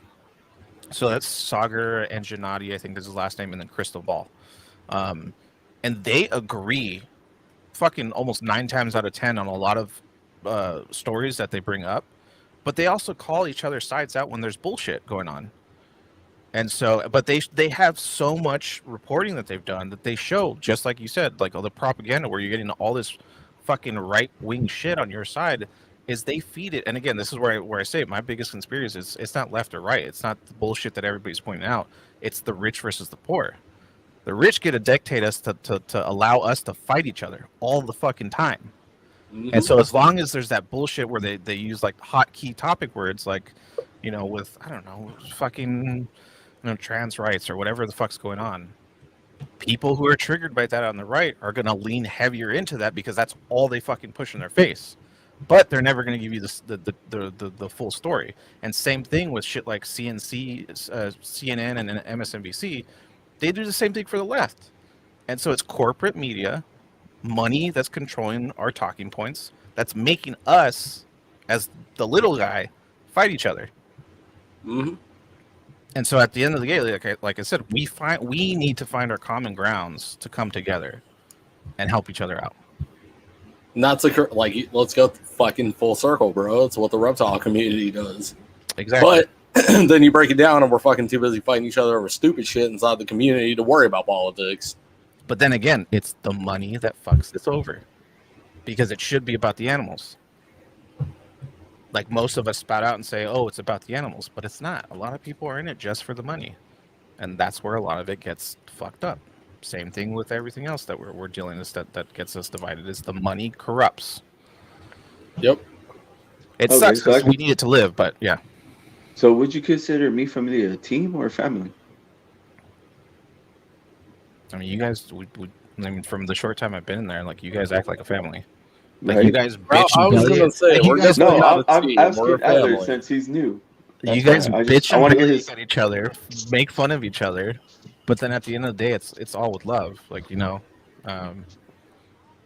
so.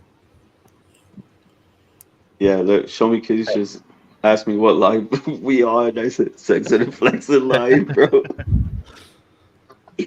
But yeah, dude. So I want to go back to where you were like you used to do anger management.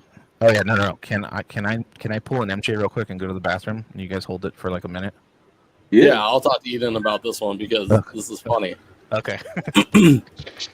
No, Geo, see, that's what I'm saying, bro. It's all about fucking it's all about propaganda, bro. People just need to wake up and smell the coffee, but motherfuckers ain't ready for the conversations that we're having right now, bro. Like, society can't handle it. Fucking brains would explode. People would have fucking meltdowns. They ain't ready for this shit, bro. Like, it. Adler brings up a strong point, right? Let's talk about classes. That's really what this comes down to: is the rich and the poor, man. Who's got the most money? You know, as much as it may trigger fucking people and I can get canceled over it, like the whole Black Lives Matter thing. Like, when you start looking at classes of people that are killed by the police, it's normally the low class, man. Like, it fucking, it's not a conspiracy theory. It's really fucking not. At the end of the day, it's the low and medium classes that get killed off by the cops, by each other, by fucking whatever means necessary to fucking kill off the low and the medium class, because the high class don't want us here. They really don't. At the end of the day, it doesn't matter who, what, when, where, why. They want everybody fucking dead. It's like I said, I stand strongly on fuck the government. This is where I am. Fuck them all. Fuck every last one of them. Left, right, medium, up, down. I don't give a fuck. They can all kiss my ass. Oh, we'll ask Adler when he gets back. How to do an effective internet search?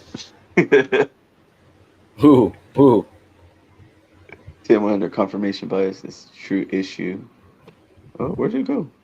Echo chambers exist because conniving just. I don't know that word, brother.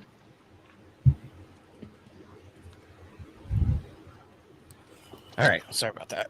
Hey, look who's in here. Show me kitty. I was telling her. Yeah, we were just talking about your racks. That's what I told her. And she's like, what show? I was telling her right now, SEXIN and Flexin, our show. This show, the show I've been trying to get you on. Yeah, dude, she's hard to get on, man. Yeah. So I saw her on Chris's show. And, yeah. You know, she seemed pretty cool. So yeah, she's down. She's cool. She's down to earth. And she's a baker and a cooker. She's a chef. So what were you asking me right before I had to go take a tinkle? Anger management. Oh yeah. So yeah, I had to do that too, man. So except for like when you said that you had to figure out why people don't like you and that stuff. I don't want to know why and all that stuff. Yeah, I'd rather like you leave me the fuck alone and that's it. Just go your way, I'll go my way. Cool. I mean, again, the thing with that is like, again, there's some people that'll just like cut it and not deal with it.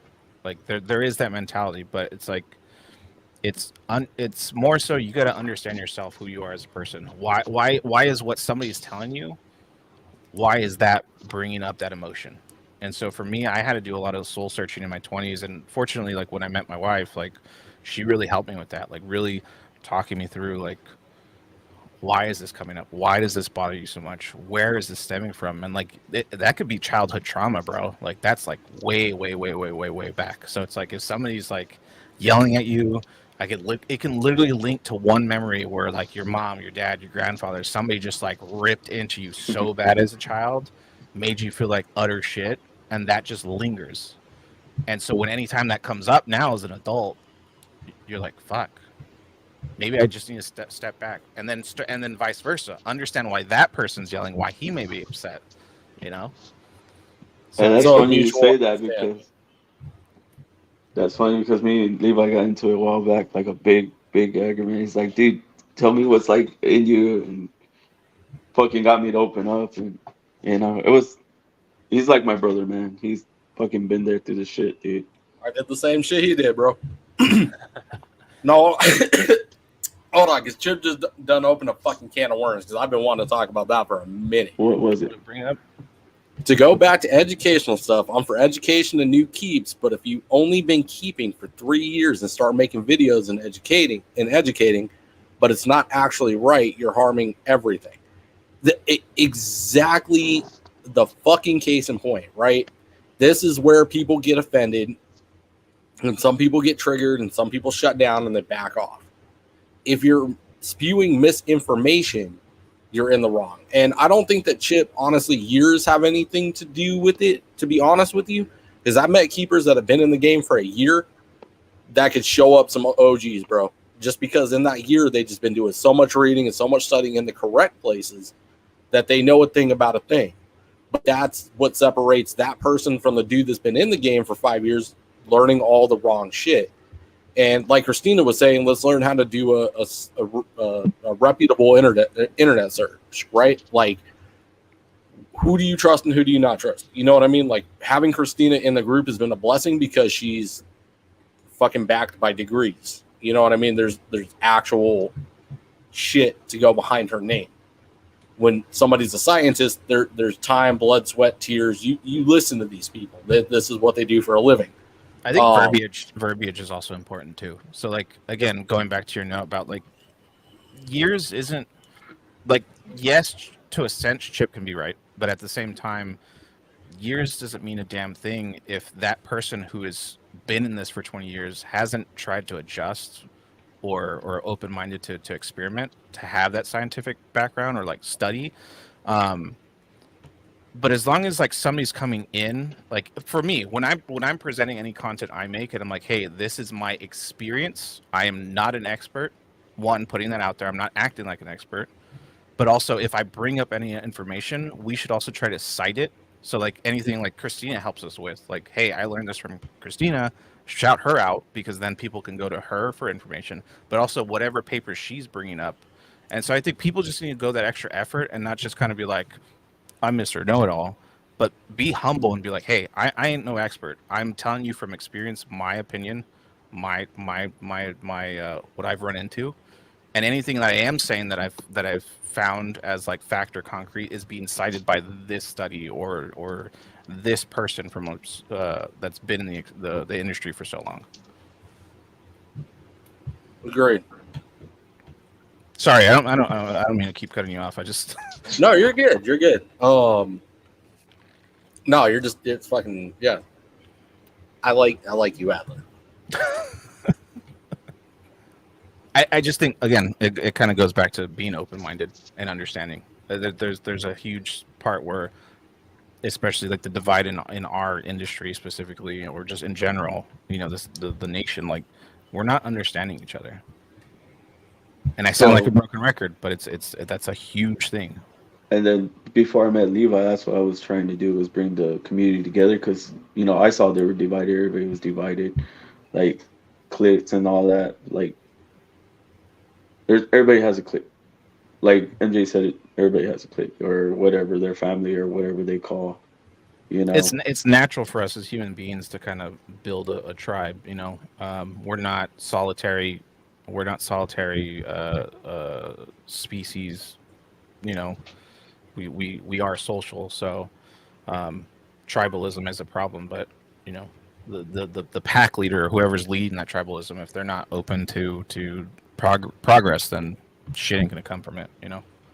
So let me play devil's advocate here, right? The divide. Let me bring up this comment.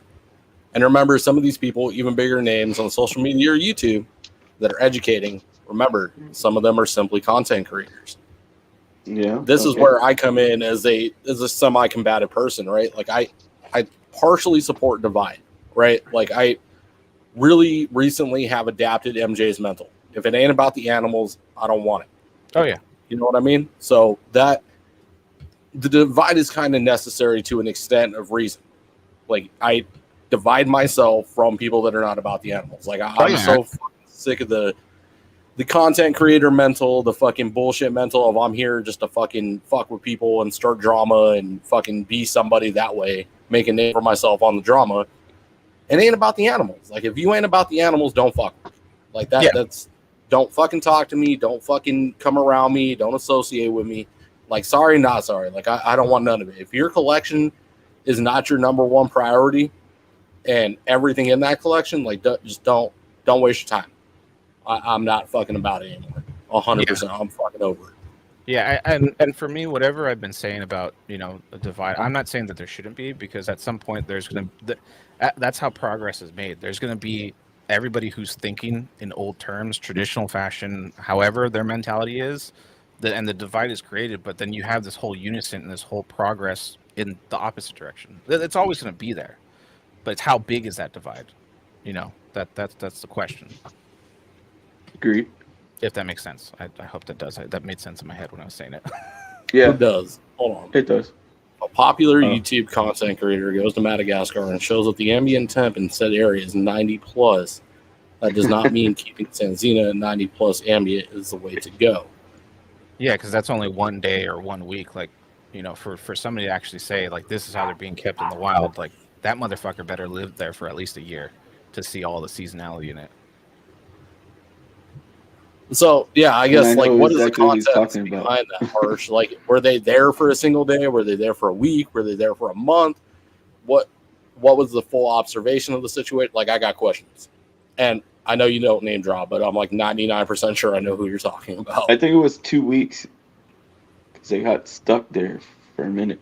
But were they documenting the full 2 weeks, or did they see that it was ambient 90 degrees once, and then that's now the fucking rule of thumb?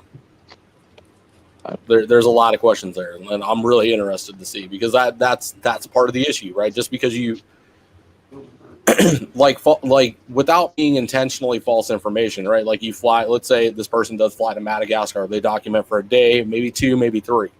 That's not enough. That's just 3 days. What's it like in a month? What's it like throughout all, like Adler was saying, what's it like all 4 seasons? What is it in spring, summer, fall, and winter? That's why I think with like the whole ball python situation, again, I know it's heated and people are going to give me shit about it and like, you don't know what you're talking about. It's like, bro, are these people going out there, like I commend, we all know that Dave did a his documentary. But again, how long was he there for? He wasn't there for a year. So, and I mean, he did have proof of the guy saying, hey, we find them in the trees. But it's like, if you're there for a year and you're documenting all that, and you could say, hey, during this season, they were in the trees. They climb. During this season, we went out. We saw some basking outside of their hide. Like, that's the type of shit that we need to see. Not just like, hey, here's the temp. Here's the humidity. Peace, I'm out. Like, it's again, a lot of it is this quick catchword or quick information that people are getting, and it's not true research, true studying. And so I think for us as keepers in the industry, it's like, again, we need to go above and beyond. Like I wish I had money. I'd fucking pay for somebody to be like, here, I'm funding your research. Go stay out there for a year. That Study would the be species. And I hope one day I can do that. Like, because again, I want those answers to just shut people the fuck up so we can stop fighting. Because we don't live there. So how can we continue to say this is how it's done? We don't live there. I agree. 100%. I'll back you in that, Adler. If I had the money, I'd fucking pay you. I don't want to go. I'll pay somebody. I like this. All right, I'm gonna hit you with the wrapped up question because we're already getting to that 2 hour, mark. Damn, that went by quick. It's because this has been awesome. I'm not gonna lie. I love the chat. But I'm gonna hit you with my wrap up question, which is, if you could change one thing in the industry / hobby, what would it be and why? Closed-mindedness. Change that.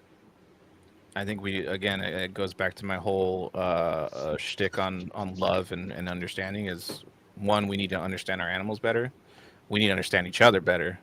And we need to stop thinking that we all have the fucking answer, because we don't.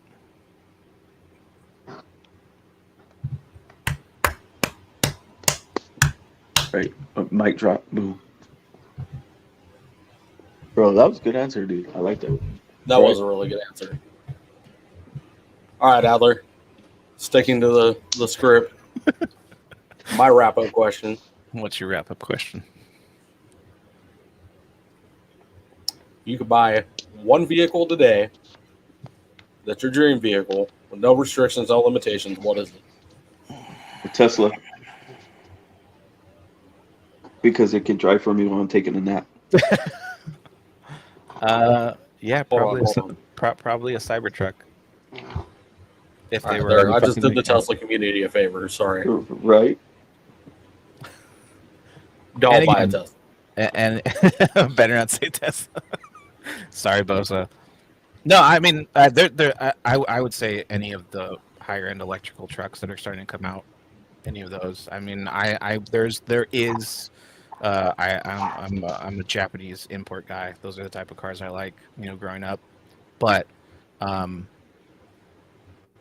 with the way things are going, I rather get a nice electrical pickup truck that I can tow shit to shows, but also be a little eco-friendly.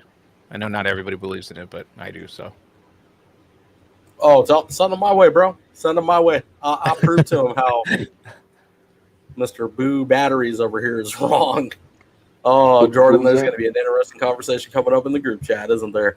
Yeah, I'll prove them wrong. But no, okay, I feel it. The Cybertruck or in high-end EV truck, I appreciate it. I like it.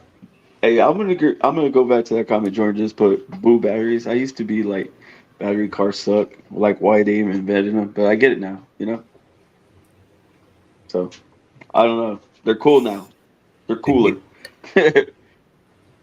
Bro, now that the Chargers are coming out more on highways and stuff, it's like the mileage. You get enough. Jordan. I mean, okay, look, there's all right now the technology's still early, and there is a lot of problems still from both sides. But again, it's like we have to take the first step in the right direction to start getting things going. It's like we can't argue against something new just because it's not reliable yet. But you don't get reliable unless you test it out and prove it out there.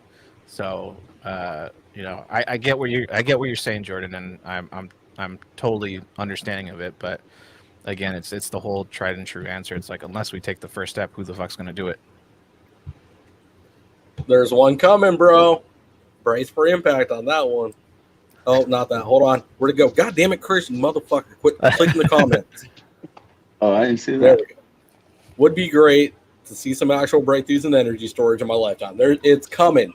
It's coming. Mark my motherfucking words. If not next year, the year after.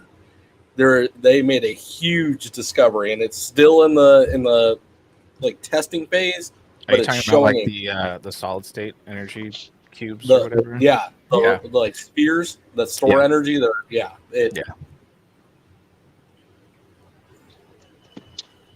All right. Anything else, Levi? What do you guys got? We still got 5 minutes.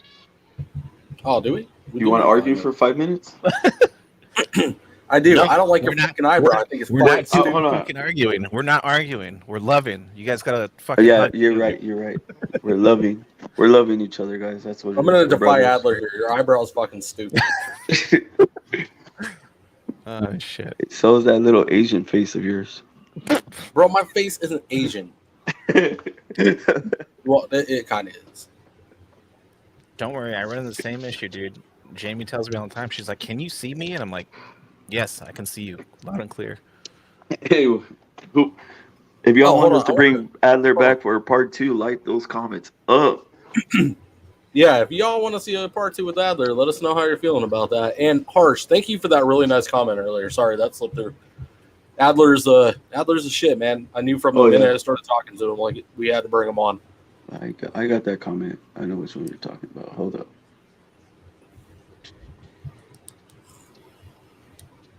It's gonna take a minute. Ask Adler a question. Hey, everyone in the comments, if you want to see Chris shave off his whole left eyebrow, let him know. That's not happening. Don't even do it. Bro, I did. No, I appreciate it, Chip. Yeah, I'm looking. And thank you everybody for showing up tonight. I really, really appreciate it. Shout out to everyone. Chris, no, I was high out of my mind in high school one time, and my friend's girlfriend decided she wanted to try to shave a line in my eyebrow and shaved off a third of my fucking eyebrow.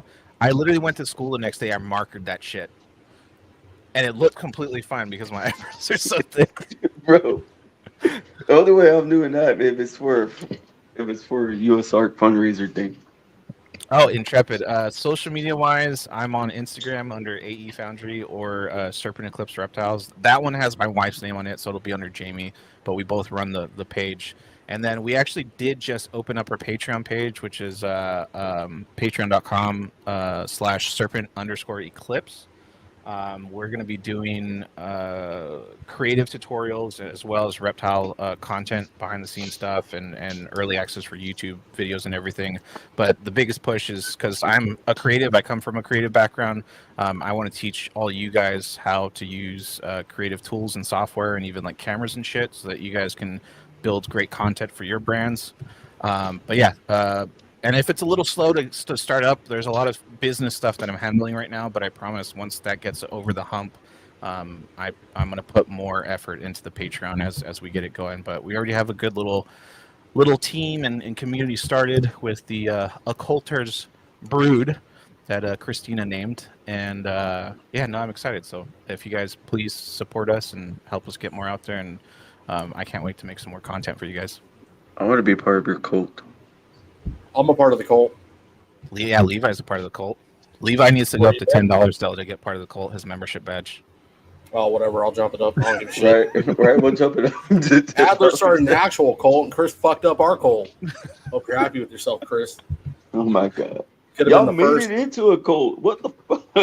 Nobody's been initiated yet. Nobody got their fucking go ahead. We need to every ship time out somebody comes in, y'all send the little meme of the goat head. God.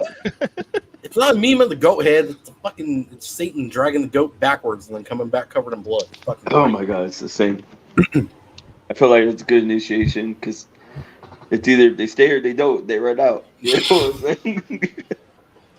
Forewarning, if anybody does join the group chat, understand that we are some wild motherfuckers and there is absolutely no judgment in this group and there will never be. I love how you told me, you're like, don't be surprised. I'm like, bro, that's going to take a lot to surprise you. And then I started posting, you're like, oh my god. Dude, I spit my fucking drink out when you started posting shit. I would show my tattoo on video right now, but then you guys, I couldn't. You'd have to blur it out. Yeah, we'll keep that.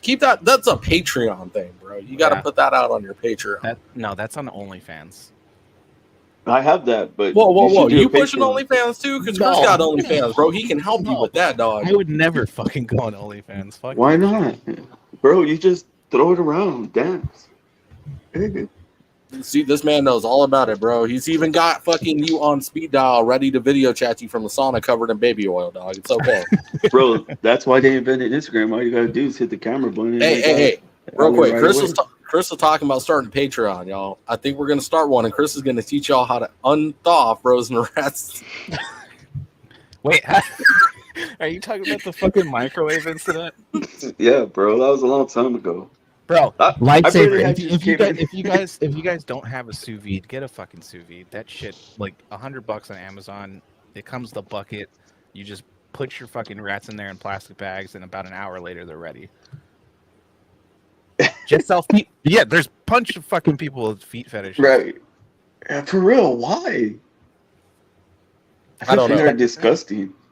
But hit that 2-hour mark. Adler's got plans. I got plans. We'll bring Adler back for a part 2 because I saw enough part 2s in there to make it happen.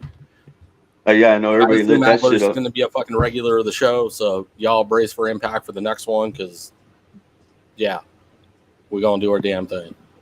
Real quick, before we go out. When I'm ready. I want to make sure I come with a bang on the next one. Oh, okay. Okay. Yeah. We'll talk. We in the same chat. We good. Oh, yeah. See, I do have. Oh, real quick. Shameless plug. Chris got shower curtains. He got fucking shampoo. He got conditioner. He got beard clippers. He got toenail clippers, fingernail clippers. He got barbecue sauce, the spatula, the grill. Like I said, I branded myself before I came into the hobby. Hashtag fuck Walmart. Hit up that Flex store. On that note, Chris, you got anything? Yeah. Shout out to sponsors, Reptile Group, CMB. Yeah, shout out to our sponsors, Reptile Crew, CMB, KC Reptile Labs. You know, I was going to wear my Proudly sponsor shirt, but I didn't wash it. Fuck. Anyways, KC Reptile Lab for substrate. You get 50% off. Type in SEXIN and Flexin, and then type in Flexin. On that, I just want to say, I don't know why people would just be like, oh, look at those feet. It looks so sexy. But that's disgusting, bro. Like, I can't do it. I don't know why, but... Hey, there's a fetish for everybody. Feet gross me the fuck out, bro. Like, I'm not going to be like, oh, yeah, your feet are sexy. Let me suck on that toe. Here, all right. I did everyone a favor. On that note, we out. You know what I'm saying? I'm not going to do that. Bro, we out. No. What, you embarrassed? We're out, bro. No, we're not talking about sucking people's fucking toes on the goddamn podcast. What the hell is wrong with you? People do bro, that? You just hit the phone.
Bye.